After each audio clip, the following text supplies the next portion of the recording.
وہ روز صرف ایک گھنٹہ رکھتا تھا، 5 سال بعد پورا شہر حیران رہ گیا۔ لوگ اس پر ہنستے تھے، کہتے تھے ایک گھنٹہ روزہ رکھنے سے کبھی گھر نہیں بنتا، مگر 5 سال بعد وہی لوگ اس کے دروازے پر کھڑے تھے۔ ایک چھوٹے سے گاؤں میں حمزہ نام کا ایک نوجوان رہتا تھا۔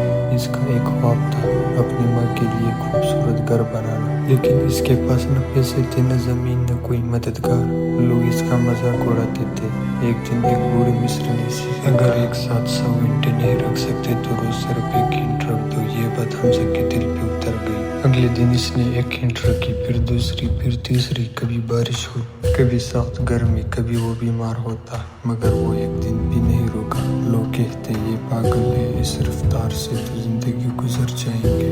حمزہ صرف مسکرا دیتا۔ 1 سال گزر گیا، پھر 2 سال، پھر 3 سال۔ آہستہ آہستہ دیواریں کھڑی ہو گئی، چھت بھی بن گیا۔ 5 سال بعد پورا گھر تیار تھا۔ افتتاح کے دن وہی لوگ آئے جو اس کا مذاق اڑاتے تھے۔ ایک شخص نے پوچھا، تم نے سب کیسے کر لیا؟ حمزہ مسکرایا اور بولا، میں نے گھر ایک دن میں نہیں بنایا، میں نے صرف ایک دن بھی نہیں چھوڑا۔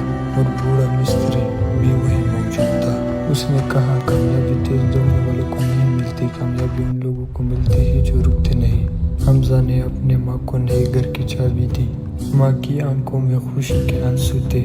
اس دن پورے گاؤں کو ایک سبق ملا، ٹیلنٹ ہمیشہ کنسسٹنسی سے جیت جاتی ہے۔ روز تھوڑا سا کام ایک دن بڑی کامیابی بن جاتا ہے۔ ایسے زبردست اسٹوری دیکھنے کے لیے ہمارے اردو چینل کو سبسکرائب کریں، لائک کریں، پیارا سا کمنٹ کریں تاکہ آنے والی ویڈیو آسانی سے پہنچ سکے۔ اینڈ ٹو بی کنسسٹنس، کامیابی محنت اور استقامت سے ملتی ہے۔ اگر آپ اپنے آپ کو کامیاب دیکھنا چاہتے ہو تو اپنے آپ میں کنسسٹنسی لانا ضروری سمجھیں۔